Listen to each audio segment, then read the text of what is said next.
오늘 이 말씀을 통해서 내 믿음이라는 제목으로 존박성 선교사님 말씀 증거해 줄 때 많은 은혜 받으시기 바랍니다. 저는 제목을 이제 내 믿음으로 정했어요. 사실은 저는 믿음이 없어요. 믿음이 아주 나약합니다. 그래서 주님의 명령에도 상당히 도망 다니기도 하고 피해 다니기도 하고, 제가 사실 선교사라는 명칭을 듣기가 상당히 부끄러워요. 사실 저는 선교사로 파송을 받지도 않았고, 이제 늦게 40살이 다 돼서 이제 공부를 시작했고, 정확하게 45세 안수를 받았어요. 모든 게 늦게 시작했지만 세월이 아깝지는 않았어요. 늦게 받은 은혜가 감사했습니다. 그렇지만 이제 저는 이렇게 곱상하게 생기고 말도 잘 듣게 생겼지만 저는 말을 무지무지하게 안 들었어요. 저희 동네에 아주 정말 질이 나쁘고, 동네에서 그 사람 보고 피해 다니고 하는 제일 나쁜 두 사람이 있는데 제 가장 친한 친구였어요. 저는 이제 용산구 이태원동에서 태어나고 살았는데, 그때 저는 천성으로 2대 이상을 못 때려요. 한 대 때리면 어렸을 때부터 2대를 못 때렸어요. 불쌍해서. 근데 가장 나쁜 제 친구들은 둘 다 죽은 걸로 알고 있어요. 세상을 오래 살지 못하겠죠. 그런 가운데 저는 미국에 왔고, 미국에 와서도 늘 싸우고 다녔어요. 목숨을 걸고 돈벌이를 했습니다. 흑인들하고도 싸우고, 그 상가에 있는 한인들하고도 싸우고,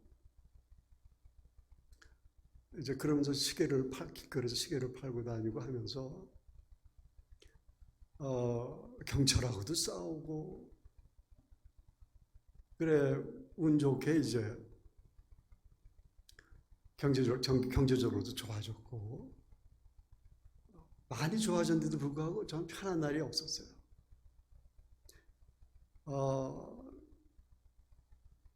욕심 때문만이 아니었고, 사실 늘 불안했어요. 싸우면서 다녔다는 그 이유가 불안해서 그랬던 것 같아요. 결혼을 해서도 1년, 이제 매년 저희가 이제 애를 갖게 되었는데, 3, 4개월이면 유산이 되고, 7년을 계속, 나중에 이제 8년 만에 애를 가졌는데 의사가 저희들 보고 용감하다 그랬어요. 이렇게. 가정적으로 그랬고, 그리고 그 장사를 시작한 지 1년 만에 꽤 많이 벌었는데 하루아침에 도둑을 맞았어요. 강도가 들어와갖고 그 허름한 금고를 밤새 망치로 두들겨가지고 싹 쓸어갔어요. 그래서 집에 쌀 돈도 없었죠. 근데 주위 분들한테는 알리고 싶지 않았어요. 그래 이제 어렵게 고단나서부터 장사를 시작했습니다만은, 제가 이제 사무실 2층에 올라가서 제가 뭐라 그런 줄 아세요? 상상이나 하겠습니까? 제가 주먹을 빵 치면서 주님 한 번만 도와주세요.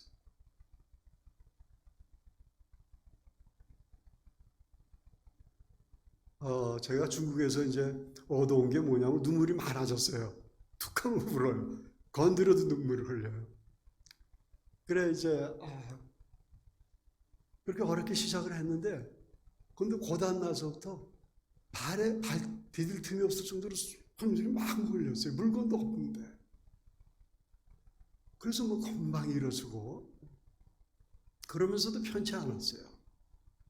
왜 그런가 했더니 제가 이제 지나면서 이제 기도를 하면서 생각을 해요. 제가 시카고에서 와서 교회를 마지못해 나가게 됐어요. 마지못해. 목사님이 매일 찾아오셔서 교회를 나가자 그러는데 어제 거절을 못하고 교회를 나갔는데 첫날이었어요. 뭘 제가 알아들을 수 있겠어요? 근데 맨 나중에 뭐 눈을 다 감으래요. 그래서 저도 눈을 감았죠. 조용히 하시는 말씀이 자기가 죄인이라고 생각드는 사람은 손을 들라는 거예요. 제가 손을 번쩍 들었죠. 손을 번쩍 들었는데 그냥 막 주체할 수 없을 정도로 감동이 되고 막 콧물 눈물 막 쏟아지는데 그래서 이제 며칠 지나서 제가 누님한테 고백을 했어요. 누님, 제가 구원을 받은 것 같습니다. 근데 누님이 저한테 뭐라 그러냐면 곰곰이 따져요. 내가 너보다 미국 먼저 왔지? 내가 너보다 교회 먼저 나갔지? 그리고 성경 말씀 내가 너보다 더 잘 알지? 근데 나는 구원을 못 받았는데 이게 어떻게 구원을 받아? 그 말을 듣고 제가 싹 잊어버렸어요. 그러고서는 이제 열심히 살면서 주님을 싹 잊어버렸죠. 그러면서 이제 제가 겪은 일들이에요. 지나고 나니까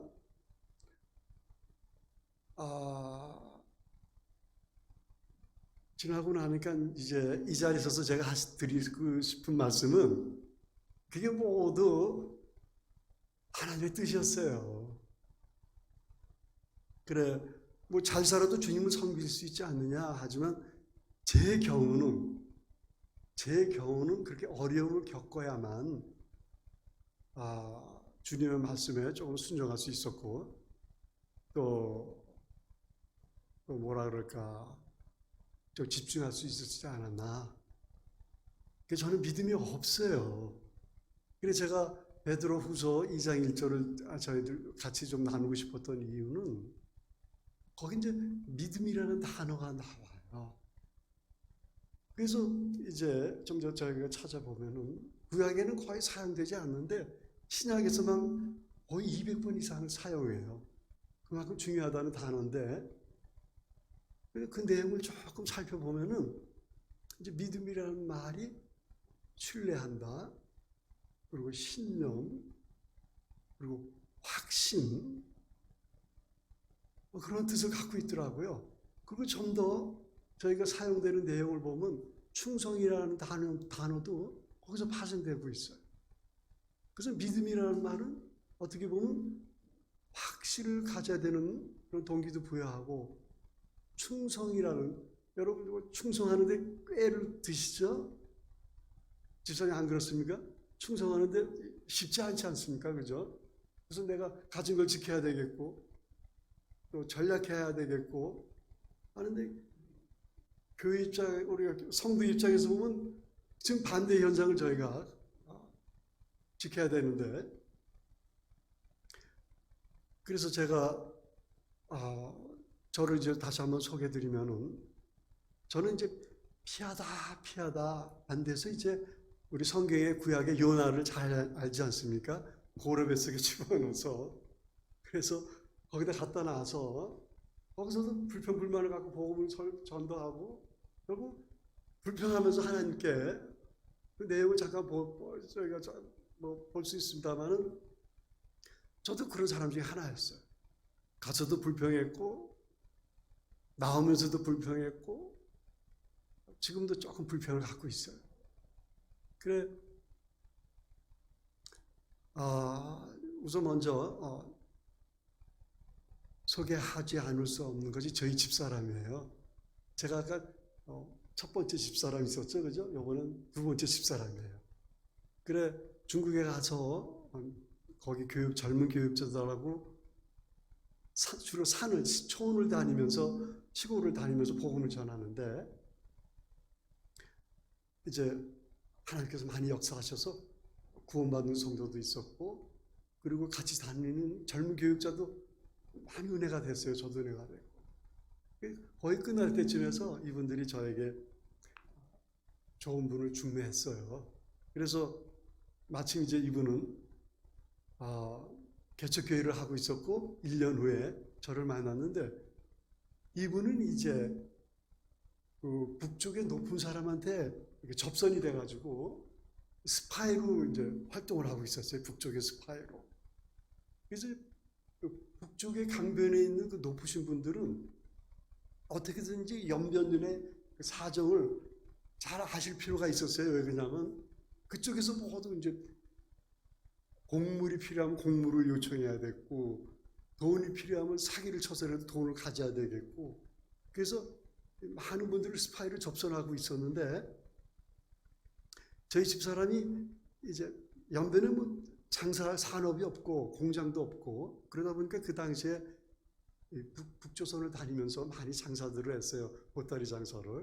그래서 이분한테 걸려가지고 이제 스파이로 다시 넘어왔는데 그때가 이제 연변에 큰 교회가 있는데 저희들은 그래요. 연변에 큰 교회라고 불러요. 작은 교회, 큰 교회.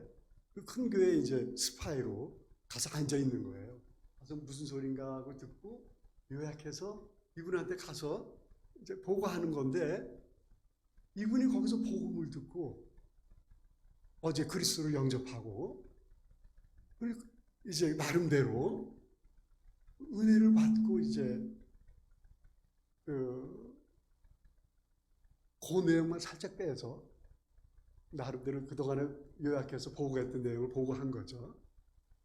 그리고 이 사람이 이제 은혜를 받고 내가 이제 저희들이 공감하는 그 내용들 은혜 받으면 저희들이 내가 삶을 바꿔야지 이제는 내가 노력한 것 그동안에 살았던 모습에서 좀 다른 모습을 살아야지 그런 것들을 우리 공감하지 않습니까? 그래 이 사람이 이제 그러면 나는 그동안에 북조선에 장사를 하고 다녔으니까 복음을 좀 들고 가자. 성경을 좀 나눠주자. 그러면서 이제 이 사람이 은혜를 받으니까 이제 시각이 달라지잖아요. 선교사님들하고의 만남이 생기고 탈북한 사람들을 이렇게 만나서 이렇게 좀 후원하고 도와주는 그런 단체들하고 만나고 그리고 이제 교회도 다니면서 이 사람이 아주 다음에 보실 기회가 계셨으면 좋겠습니다만 저보다 상당히 똑똑하게 생겼고 판단력도 좋고 그리고 동정심도 많고 사랑이 많아요 원래. 이제 그러다 보니까는 이제 탈북해서 넘어오는 사람들을 모아서 도와주고 교육하는 선교사님들이 계셨어요. 주로 미국에서 오셔서. 근데 연변에는 선교사님들이 많지만 주로 평신도들이 훈련받아서 오신 분들이 거의 대다수예요.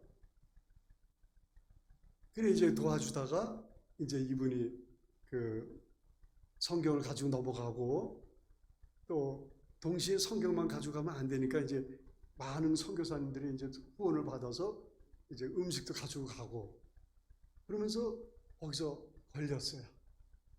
보이바에 걸려서 감옥에 들어가게 됐죠.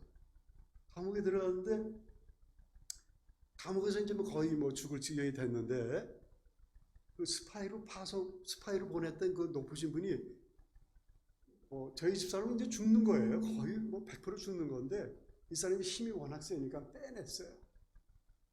빼내서 이 사람이 하는 소리가 네가 정 그런 것이 필요하면 나한테 얘기하지 나한테 얘기했으면 좋았을 텐데 그러니까 이 사람이 크리스찬인 거예요. 그러니까 누구한테도 알릴 수 없는 그런 크리스찬이었는데 그래 나중에는 이분하고 협력이 잘 돼서 가서 복음도 전하고 그리고 많은 활동을 했어요.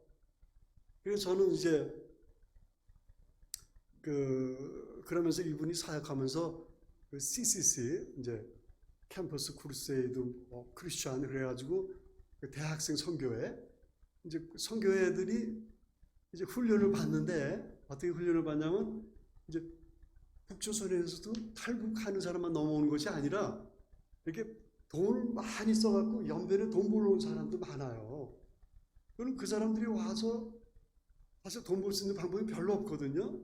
그럼 이제 우리 제 집사람 같은 저희 집사람을 저는 전도사라고 부르는데 우리 전사님한테 찾아와서 부탁을 해요.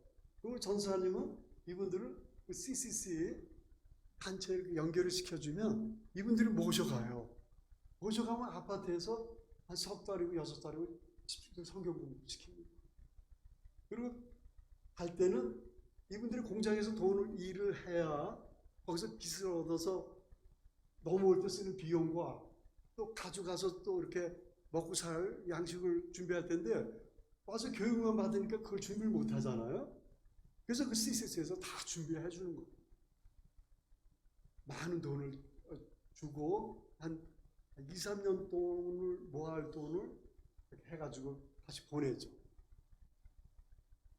그럼 이제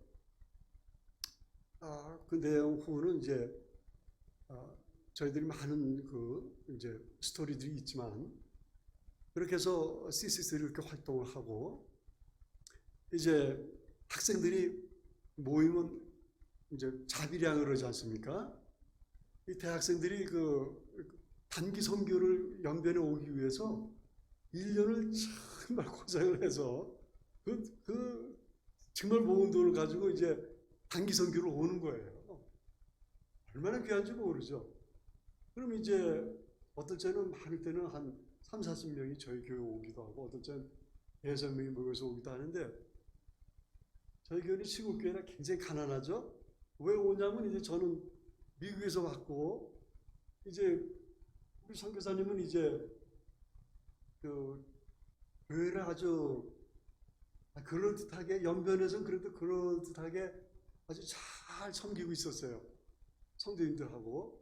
그래서 이 선교사님들이 그 CCC를 리더하시는 그 선교사님들이 저희들을 무척 좋아했어요. 그렇게 좋아하면 안 되는데 왜냐면 이분들이 오시면은 이제 이분들 먹여야 되고 재워야 되고 근데 저희는 감당하기 굉장히 힘들었어요. 그래 그렇게 해서 이분들이 이제 좋은 교제도 나누고 해서 제 믿음이 없다는 걸 설명하다 보니까는 삼천포로 잠깐 갔습니다만은 제가 이제 기억력도 나빠지고 제가 광고 드리지 못한 게 하나가 있는데 제가 좀 정신병 증세가 조금 갖고 있어요. 왜냐하면 20년을 그 암흑색에서 살다 보니까 말도 좀 잊어버렸고 생각도 짧아지고 그러다 보니까 어려움이 있어서 제가 이렇게 노트를 해봤어요. 앞뒤로 막 왔다 갔다 할까봐 잠깐 보고 말씀드리도록 하겠습니다.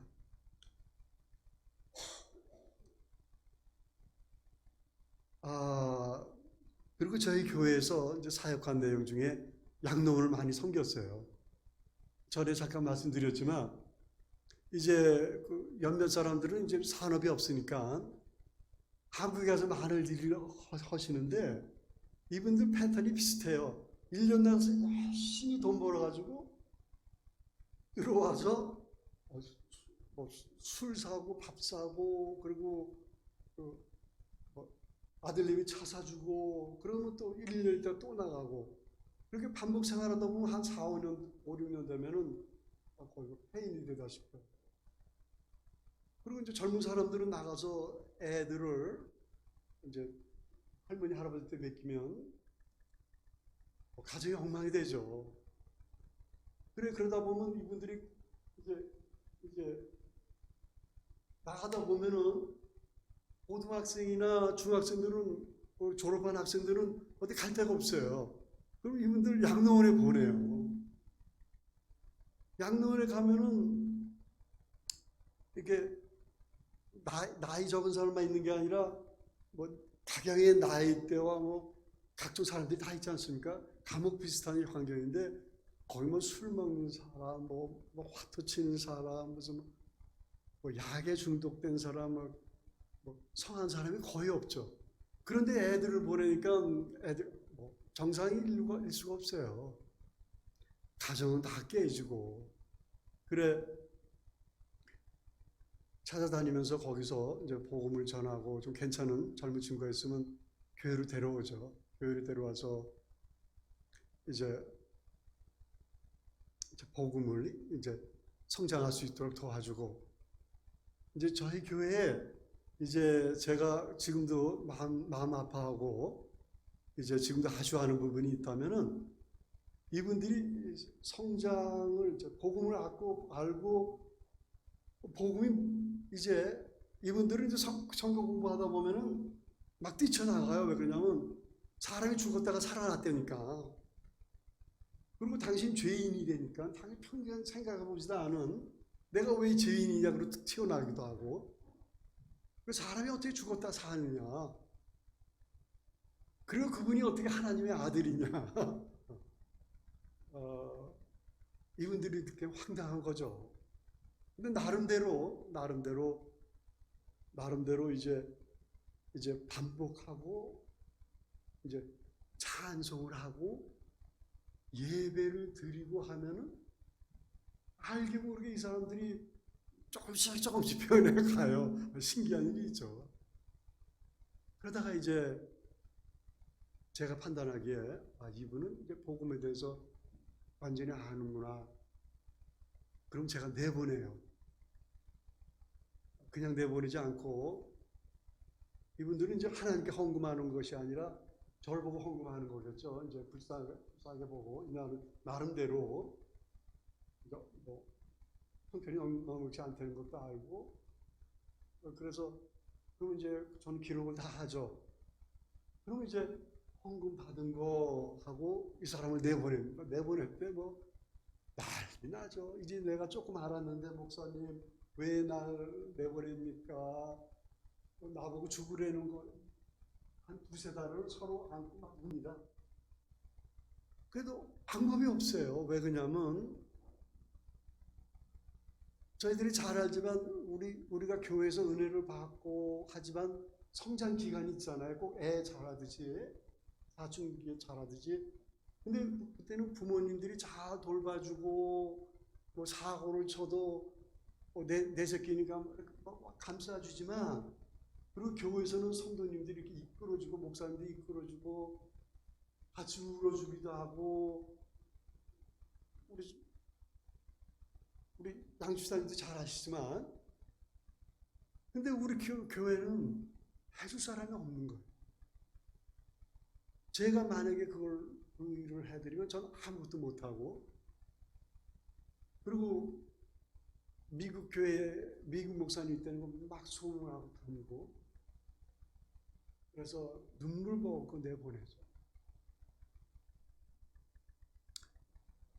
이제 그분들 생각하면 참 마음이 아파요. 지금도 마음이 아프고. 그래,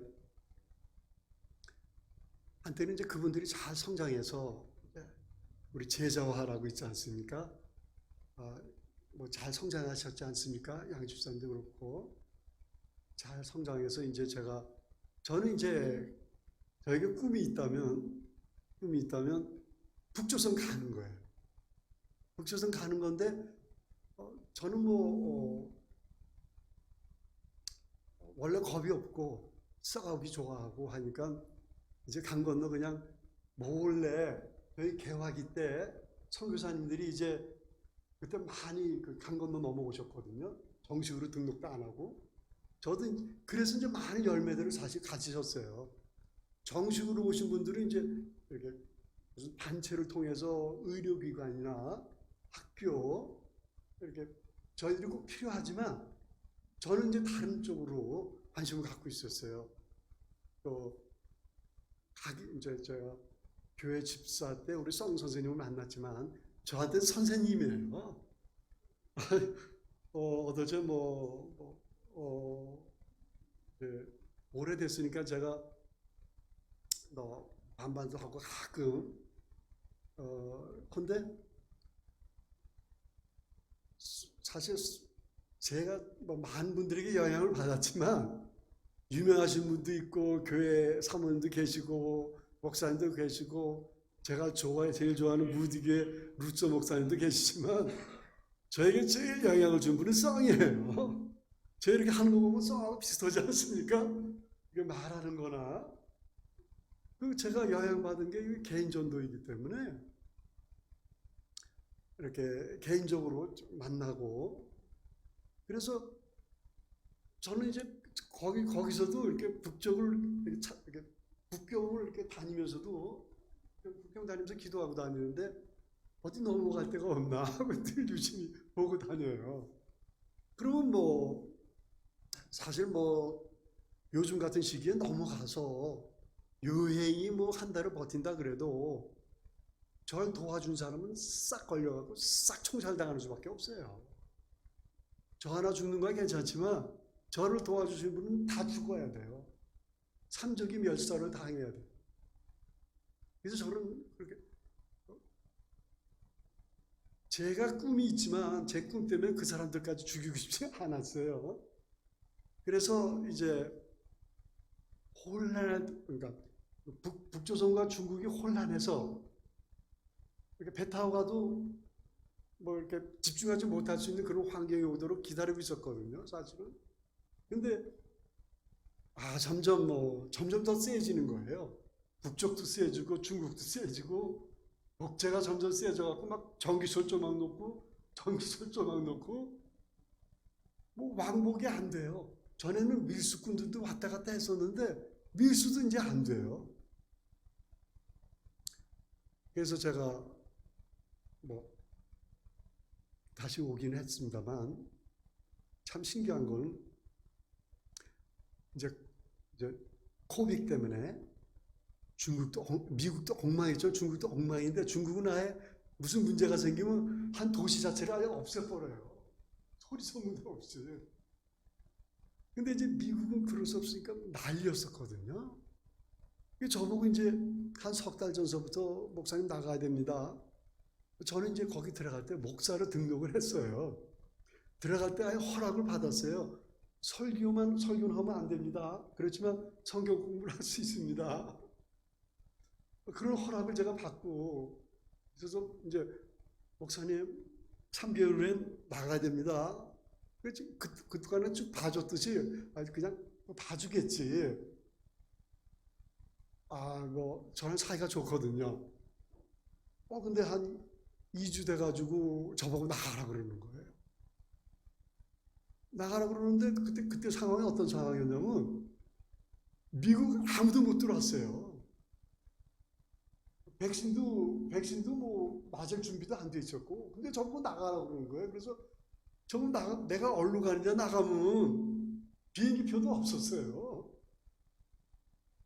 근데 제가 나오기 전에 열흘 전서부터 미국이 갑자기 싹 바뀌기 시작하고 백신을 막 맞고 희망이 막 보이기 시작하는데 나가야 되는 거 2, 3일 전에 비행기표가 생기는 거예요. 나오는 비행기도 없는데 비행기표가 생겨가지고 그래서 나올 수 있었는데 나오면서 상당히 제가 기대를 가졌죠. 비행기 타고 오면서 이제 콜라도 좀 마음대로 마시고 커피도 마음대로 마시겠지 하고 있는데 그 비행기 기내식이 얼마나 맛있습니까? 근데 커피도 안 주고 콜라도 안 주고 뭐 전 카페인 중독인데 그래 뭐 기내식은 생각도 못하고 중국식 빵만 3끼를 주는데 연변에서 좀 그렇게 안 먹고 살았는데 비행기 타면서 그렇게 먹었어요. 그래 나오기 전에 준비할 게 많았어요. 미국에서 안 받아주니까 미국에서 지침이 있었어요. 음성인 거 확인서가 있어야 되고 그리고 서류가 한 3가지가 되는데 서류만 이만큼이었었어요. 그게 있어야만 이제 비행기를 태워주는 거예요. 다 준비하고 타는데 이분들이 그 공항에서도 비행기 탈 때까지 얼마나 검사 기간이 긴지 충분했는데도 비행기 간신히 탔어요. 그래갖고 이제 그 서류 준비를 다 하고 미국에 왔는데 세관이 제 여권을 보더니 저보고 뭐라 그러지 아세요? 이분도 welcome back home.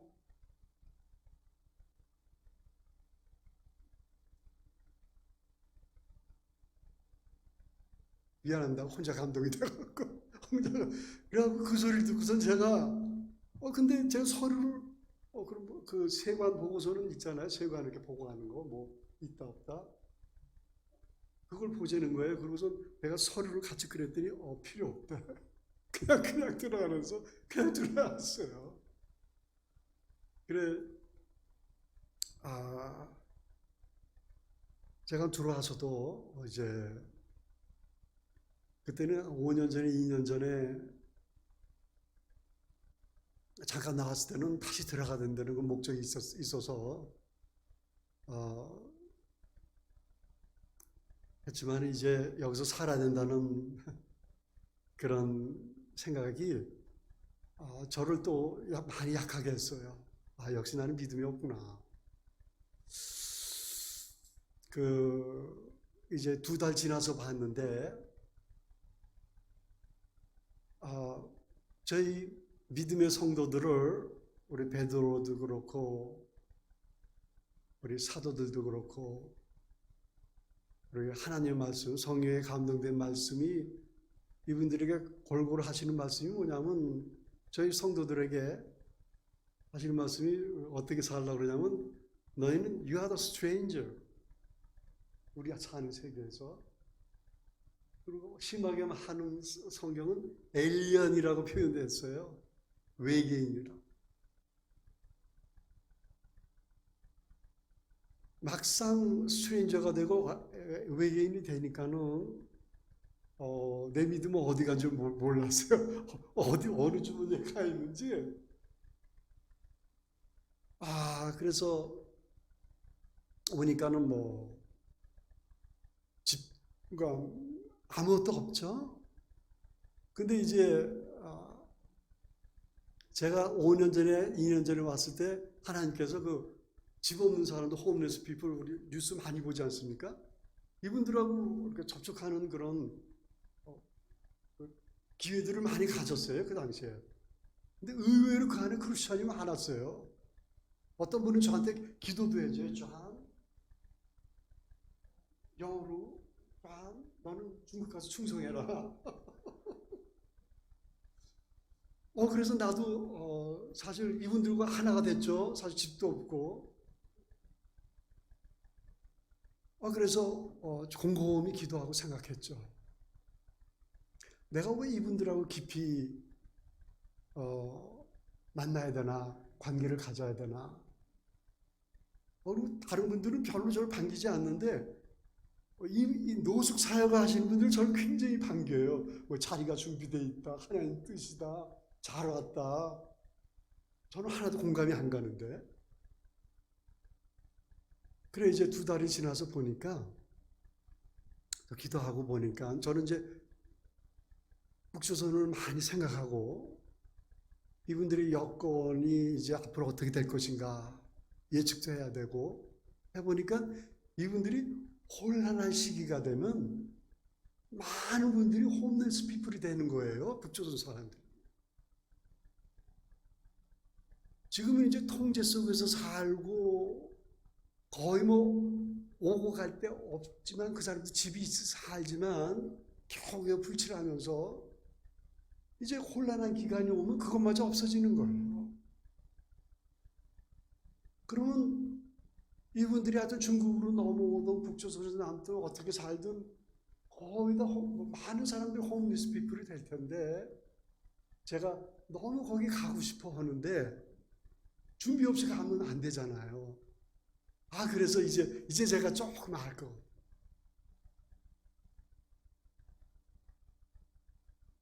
홈리스 피플을 준비시키시는구나. 저는 이제 짧게는 3년, 한 5년 후면 또 가리라고 작정을 하고 있어요. 어떻게 해서든지. 그때 가서는 무슨 변화가 있지 않을까? 사실 미국에 오고 싶지 않았어요. 아무것도 없는데 제가 와서 뭡니까? 집사람도 사실 여기 미국에 보낼 생각이 없었어요. 우리 집사람도 눈치를 챘고, 근데 몸이 너무 안 좋았어요. 몸이 안 좋고, 나만 죽으면 됐지. 내 사랑하는 와이프까지 죽일 필요가 있나. 그래서 자, 2년 전에 봤죠. 그래,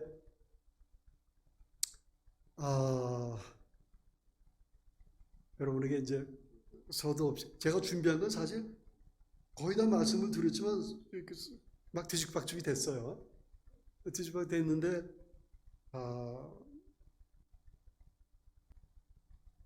이제 제가 좀 이제 결론이 거의 났는데 하나님께서 저에게 어떤 분이 물어봐요. 어떤 계기로 콜링을 받았습니까? 좀 그런 적 없어요. 근데 베드로후서 그 1절을 보니까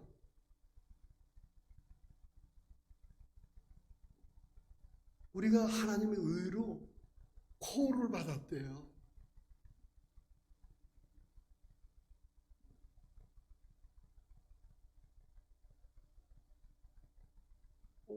믿음은 하나님이 주시는 거니까는 받아야 되지 않느냐. 근데요, 이거 하나님의 선물이에요. 이미 주기로 작정, 우리 그렇지 않습니까? 애들에게 우리가 선물을 준비하면은 아까운 게 있나요?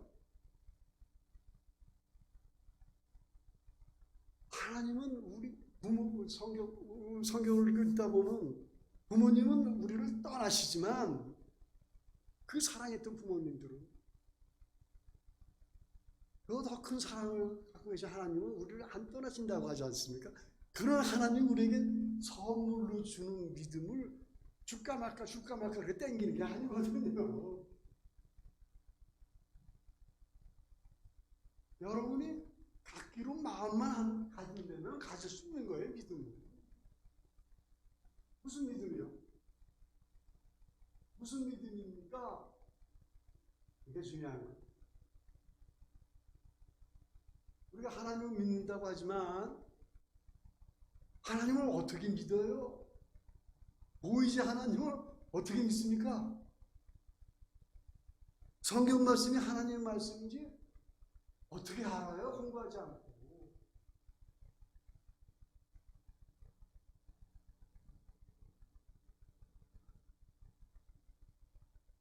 그래서 하나님께서 자기 아들을 보내신 거예요.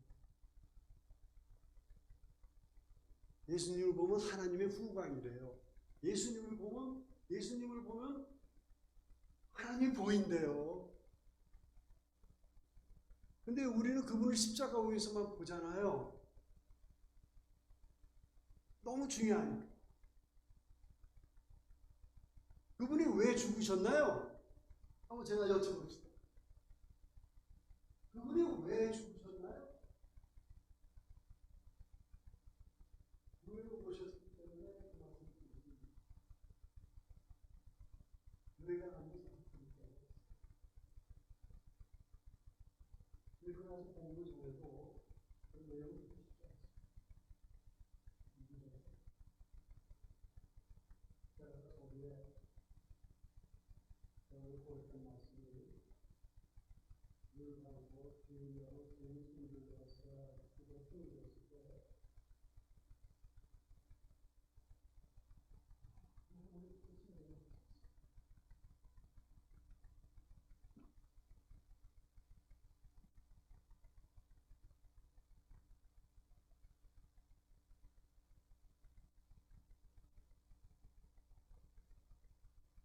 물론 제가 그 당시에는 알 수가 없었죠.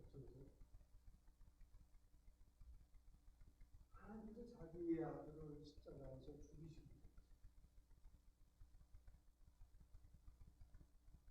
얼마나 우리를 사랑했습니까? 얼마나 우리를 살려주셨습니까? 얼마나 우리를 자기 곁에 두고 싶었습니까? 근데 그분은 죄는 용서가 죄인은 옆에 둘 수가 없어요. 하나님의 성격이 원래 그렇습니다. 하나님은 거룩한 하나님이기 때문에 죄인은 옆에 둘 수가 없어요. 사랑하는 거예요. 그래서 그 죄를 위해서 자기 아들을 보내신 거예요. 우리가 왜 이렇게 숨 쉬고 모든 걸 누리고 가정을 갖고 일을 할 수 있는 영광을 주고 가족 신앙을 갖게 되면 사실 하나님이 우리에게 주신 거예요. 근데 죄는 허락하고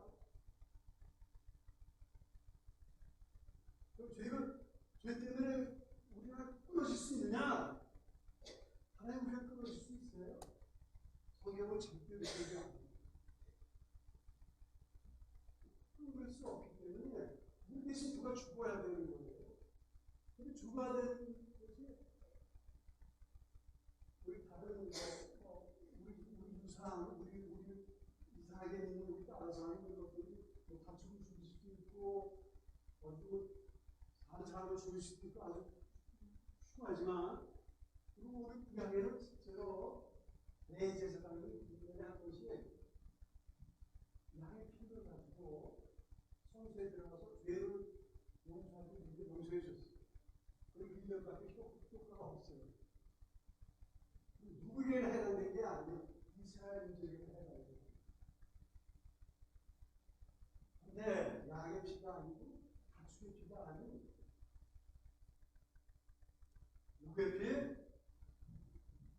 그 아들의 피. 그 피는 죽음을 얘기해요.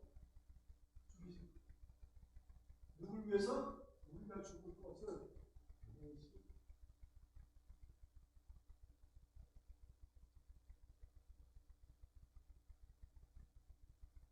대충 짐작이 가죠? 여러분이 교회에 오시는 축복은 그분이 부활하셨기 때문이에요. 그분의 부활은 우리에게 세상이 됐고 제게 포울이 됐어요. 어떤 것? 페이스도 충성. 너무 하나씩 충성이니까 안 돼요. 성령께서 지금 전에 한 가지인데 성령께서는 여러분에게 당신이 죄인입니까? 아닙니까? 당신은 교회에 왔지만 충성하고 있습니까? 우리 베드로, 주님이 베드로에게 물어봤어요. 베드로 잘 아시지 않습니까? 평범한 사람이었어요. 우리가 전혀 다른 나라가 없는 우리 생활과 조금 더 다를 수 없는 근데 그분이 주님을 만났어요.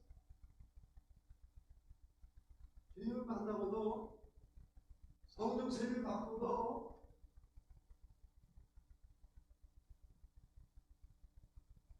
뭐 방언도 하고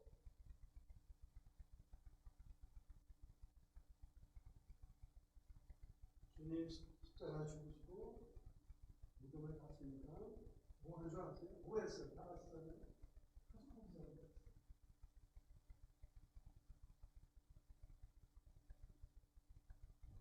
그리고 이제 주님이 부활하셨어요. 그 고기 잡는 대로 가셨어요. 예수님. 야 거기다 그물 넣지 말고 지금 뭐라고 그랬더니 가서 찼어요.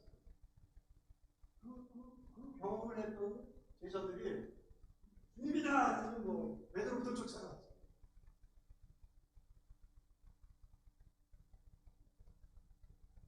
주님 승천하시면서 승천하시기 전에 베드로하고 아주 좋은 시간을 가졌죠. 그죠? 모두 아셨듯이 베드로에게 물어봤어요. 네가 이 사람들과 나를 사랑해. 이 사람들은 누구죠? 그렇게 그리고 주님의 사건이 일어나면서 그 주님을 만났던 사람들 그리고 이 사람이 베드로가 다시 그물을 던질 수밖에 없는 그런 상황으로 만났던 사람들 그리고 제자들 성령세례 같이 받던 사람들 네가 이 사람들보다 나를 사랑하느냐? 두 번째 네가 이 사람들보다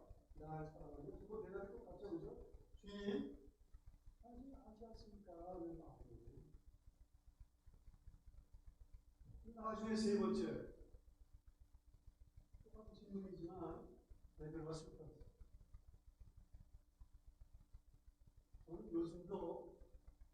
요즘도 그 질문과 대답을 자주 묵상하는 거예요. 제 주위의 사람들 어떤 때는 주님보다 더 사랑했으면 좋겠고, 근데 그것도 오래 가지 못합니다. 자꾸 대상이 바뀌고 내 유익에 따라 바뀌고 내 삶에 따라 바뀌어요. 왜 주님이 그런 질문을 하셨을까?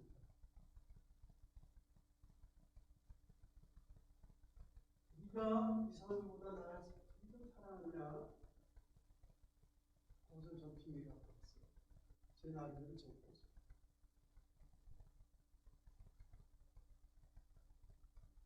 주님의 사랑이 계속 지속적이고 성장하고 친밀하고 가까워져야만 이 사랑이에요. 제가 여러분을 사랑할 수 있는 것은 그분을 먼저 사랑하기 위해 그분을 지속적으로 친밀한 관계를 맺고 그분과 함께하는 시간을 통해서 이분의 놀라운 아름다운 일들을 인식해가면서 그 사랑이 저를 통해서 여러분들 하는 수 있는 할렐루야.